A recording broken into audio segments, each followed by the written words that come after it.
परमात्मा पर हम सबका अधिकार है। अपनी मां की गोद में जाने के लिए कौन अनाधिकारी, विचार करो। अपनी जननी की गोद में जाने के लिए कौन अनाधिकारी है। ईश्वर अंश जीव अविनाशी चेतन अमल सहज सुख राशि। हम भगवान के अंश हैं, परमात्मा हमारे माता पिता हैं। एक बात और कहूं माताओं बहनों, हमारे आपके असली माँ बाप भगवान हैं। ये संसार में जो माता पिता मिले हैं ना, ये तो ऋणानुबंध से मिले माई बाप।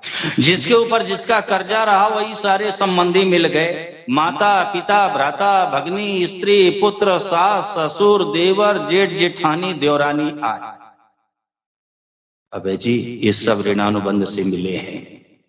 यानी जिसका जिसके ऊपर कर्जा रहा वही सारे संबंधी मिल गए। कुछ तो लेने के लिए आते हैं, कुछ देने के लिए आते हैं, कुछ लेके चले जाते हैं, कुछ दे के चले जाते हैं। भोली भोली माताएं कभी कभी जीएम साहब आंखों से आंसू बहा के कह देती हैं कि स्वामी जी हमें पता ही नहीं था कि हमारे सामने ही हमारा पोता चला जाएगा। तो भाई अब सत्संग की रोशनी में समझ लो, ये सब ऋणानुबंध से मिले हैं। जिसका जिसके ऊपर ऋण रहा कर्जा रहा वही सारे संबंधी मिल गए। कुछ लेके चले जाते हैं, कुछ दे के चले जाते हैं। शास्त्रीय प्रमाण है, विनोद पांडे राजा चित्रकेतु का पुत्र मर गया, बड़े व्याकुल हुए, हाय मेरा बेटा, हाय मेरा बेटा, रुदन करने लगे। अंगिरा जी महाराज और नारद जी महाराज समझाने के लिए आए, बहुत समझाया। राजा चित्रकेतु की बात ही न समझ में आए। बार बार कहे महाराज एक बार मुझे पुत्र से मिला दो, मेरे लाल से, मेरे बेटे से मिला दो। नारद जी महाराज ने अपनी शक्ति से मृतात्मा को बुलाया और कहा तुम्हारे पिताजी बहुत रो रहे हैं, थोड़ा उनको समझाओ। मृतात्मा ने जवाब दिया, माताओं बहनों की महाराज अभी तक हमारे कितने जन्म हुए, कितने माँ बाप मिले, और मैं अपना असली माता पिता किसको मानूं। ये तो मोह के कारण, ममता के कारण रो रहे हैं। राजा चित्रकेतु के हृदय के नेत्र खुल गए कि ओ हो, जिसे मैं बेटा बेटा कह के रो रहा हूं और वो ये कह रहा है कि अभी तक हमारे कितने जन्म हुए, कितने माँ बाप मिले, मैं अपना असली माता पिता किसको मानूं। राजा चित्रकेतु के हृदय के नेत्र खुल गए। नेत्र सभी ऋणानुबंध से मिले हैं। हमारे आपके असली माता पिता भगवान है। आप श्रीमद् भगवत गीता में दृष्टि डालो। मेरे कन्हैया ने कहा है जीएम साहब, ममैवांशो जीवलोके जीवभूतः सनातना मनः षष्ठानि इंद्रियाणि प्रकृतिस्थानि कर्षते। भगवान ने कहा जीवलोक यानी संसार में, जीवभूता यानी जीव बना हुआ, वास्तव में है नहीं, बना हुआ। आत्मा यानी स्वयं मम एव अंशा। भगवान ने कहा ये केवल मेरा ही अंश है। नागेंद्र तिवारी यो पद व्याकरणी दृष्टि से द्योतक होता केवल। भगवान कहते केवल मेरा अंश। माताओं बहनों केवल क्यों कह दिया, यो पद भगवान ने क्यों लगा दिया, इसमें भी एक रहस्य की बात है। ध्यान देखिए प्रदीप मिश्रा सुनना। भगवान के कहने का आशय है, जैसे आप लौकिक दृष्टि से विचार करो, संसार में आप दृष्टि डालो, दो के अंश से संतान होती, माता और पिता दोनों के अंश से। इसी भाव को लेके भगवान ने कहा मम एव अंशा, ये केवल मेरा ही अंश है। अर्थात इसमें प्रकृति का अंश नहीं, शुद्ध मेरा अंश है। तो क्या सिद्ध हुआ, भगवान हमारी माँ भी है और भगवान हमारे पिता भी है। एक बार मैं फिर निवेदन कर रहा हूं, भगवान ने कहा मम एव अंशा, ये केवल मेरा ही अंश है। तो एव पद क्यों लगाया माताओं बहनों? एव पद भगवान ने इसलिए लगाया, लौकिक दृष्टि से चिंतन करो तो संतान दो के अंश से होती है, माता और पिता दोनों के अंश से। सुजीत बेटे, इसी तरह भगवान ने कहा ये केवल मेरा ही अंश है, अर्थात इसमें प्रकृति का अंश नहीं, शुद्ध मेरा अंश है। तो क्या सिद्ध हुआ, भगवान हमारी माँ भी है और भगवान हमारे पिता भी है। और एक बात और कह दूं, भगवान स्त्री भी हैं, पुरुष भी है और सब कुछ है। तो हमारे आपके असली माता पिता परमात्मा है सज्जनों, भगवान है।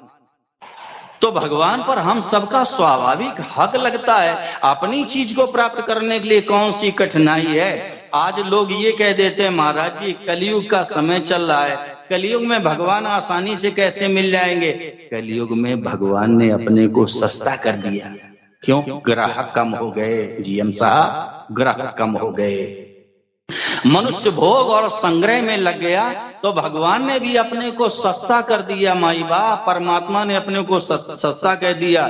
मैं तो सच कहता हूँ, भगवान की प्राप्ति के लिए न जंगल जाना है, न साधु बनना है, न गृहस्थ आश्रम छोड़ना है, न बाल बच्चों का त्याग करना है, और न किसी आश्रम में जाके आसन लगाना है। हाथ जोड़ के निवेदन ये है, केवल हृदय में व्याकुलता पैदा हो जाए, जिज्ञासा पैदा हो जाए, लालसा पैदा हो जाए कि मुझे तो इसी जन्म में भगवान से मिलना है। आप कोई सम्मान करे, अपमान करे, निंदा करे, स्तुति करे, शरीर रहे चाहे चला जाए, हमें तो भगवान से मिलना है। ऐसी अगर लगन हो जाए, ऐसी उत्कंठा हो जाए, ऐसी व्याकुलता हो जाए नागेंद्र तिवारी, तो भगवान के मिलने में विलंब का स्थान है ही नहीं। क्यों नहीं है? इसमें भी एक रहस्य की बात है माताओं बहनों, भगवान मौजूद है। परमात्मा को कहीं से लाना नहीं है, उनको बनाना नहीं है। जीएम साहब, एक होता है निर्माण और एक होती है खोज। और मैं तो जीएम साहब आपसे एक ही दिन मांग रहा हूं, आज आप पधारे हो, ये तो भगवान की बड़ी कृपा है। भगवान शिव की आरती की संपन्नता के बाद ही आपको जाना है। मेरा हार्दिक अनुरोध है आपसे, केवल हमारे जीवन में लगन लग जाए कि मुझे तो भगवान से मिलना है, मुझे परमात्मा से मिलना है। तो माताओं बहनों, भगवान के मिलने में विलंब का स्थान है ही नहीं। क्यों? भगवान मौजूद है, उनको लाना नहीं, बनाना नहीं। और एक बात और कह दूं आर्यन तिवारी, जहां आप हैं वहीं भगवान मौजूद, पूरे के पूरे मौजूद हैं।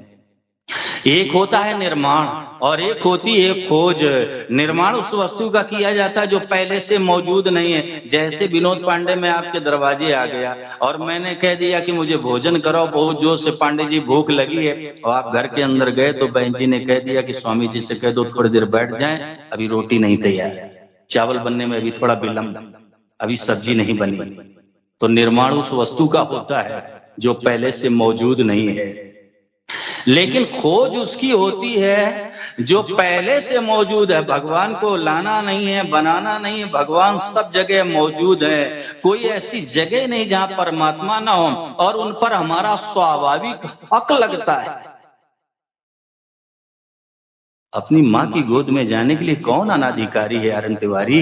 हमेशा उत्साह रखो, हमेशा ये उत्साह रखो कि माँ हमारी है और माँ की गोदी हमारी है। अपनी जननी की गोद में जाने के लिए कोई अनाधिकारी नहीं सज्जनों, कोई नहीं। परमात्मा की प्राप्ति के लिए ही मनुष्य शरीर मिला है, भगवान की प्राप्ति के लिए मनुष्य शरीर मिला है। और परमात्मा की प्राप्ति को कठिन मानना ये साधक की सबसे बड़ी भूल है। और एक बात और कह दूं, जब तक ये जीव है ना परमात्मा की प्राप्ति नहीं कर लेगा, चाहे जितना इसको धन मिल जाए, बेटा बेटी मिल जाए, भोग मिल जाए, स्वास्थ्य मिल जाए, मान बढ़ाई गौरव वैभव पद अधिकार मिल जाए, जीव को शांति नहीं मिलेगी, नहीं मिलेगी, कभी नहीं मिलेगी। आप लोग स्वयं विचार करो, नासवान से अविनाशी की भूख कैसे मिट जाएगी?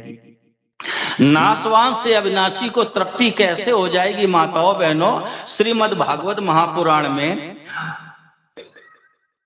भक्ति शिरोमणि श्री प्रहलाद जी महाराज ने साफ शब्दों में संदेश दिया, नागेंद्र तिवारी, रायः कलत्रम पशवा सुतादयो गृहा मही कुंजर कोश भूतया सर्वे अर्थ कामा क्षण भंगुरायुषा कुर्वन्ति मर्त्यस्य कियत् प्रियम चला। प्रहलाद जी महाराज कहते हैं, राया माने स्त्री, कलत्रम राया माने धन, कलत्रम माने स्त्री, पशवा यानी पशुधन, गृहा यानी महल, मही यानी भूमि जमीन, कोश यानी खजाना, विभूतियां नाना प्रकार की विभूतियां, ये सब एक साथ किसी व्यक्ति को प्राप्त हो जाए माई बाप, तो एक व्यक्ति को भी ये संतुष्ट नहीं कर सकती, एक व्यक्ति को भी ये संतुष्ट नहीं कर सकती। क्यों? ये स्वयं नाशवान है, एक मनुष्य को भी तृप्त नहीं कर सकती। माताओं बहनों, क्यों? ये स्वयं नाशवान है। तो नाशवान से अविनाशी की भूख कैसे मिट जाएगी? जब तक ये मनुष्य परमात्मा की प्राप्ति नहीं कर लेगा, इसको शांति कभी नहीं मिलेगी, कभी नहीं मिलेगी, कभी मिल सकती ही नहीं। श्री गोस्वामी जी महाराज ने भी संकेत किया है, सरिता जल जल निधि माह जाए, होए अचल जिमि जीव हरि पाए, होए अचल जिमि जीव हरि पाए। एक बात कहूं माताओं बहनों, ये जो मनुष्य शरीर मिला है ना, ये अपना कल्याण करने के लिए मिला है, उद्धार करने के लिए मिला है, आवागमन से मुक्त होने के लिए मिला है, 84 लाख योनियों से निजात पाने के लिए मिला है। और एक बार फिर सावधानी से सुन लो, परमात्मा की प्राप्ति के लिए ही मिला है और इसका दूसरा कोई उद्देश्य नहीं है। और काम है, खाना है, पीना है, सोना है, आराम करना है, ये तो आप किसी भी योनि में चले जाओ वहां भी करने को मिल जाएगा।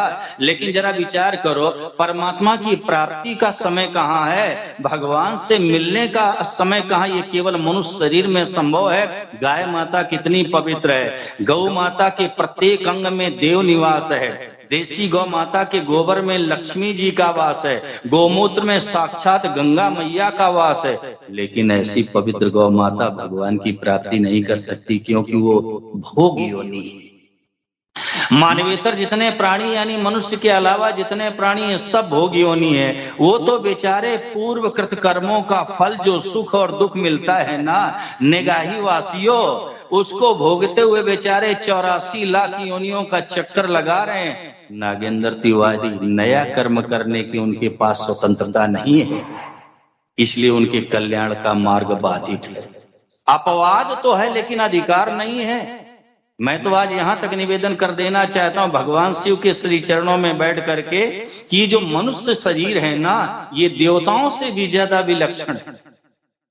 यद्यपि हमारे शरीरों से देवताओं को बदबू आती है, उनके शरीर इतने दिव्य होते हैं।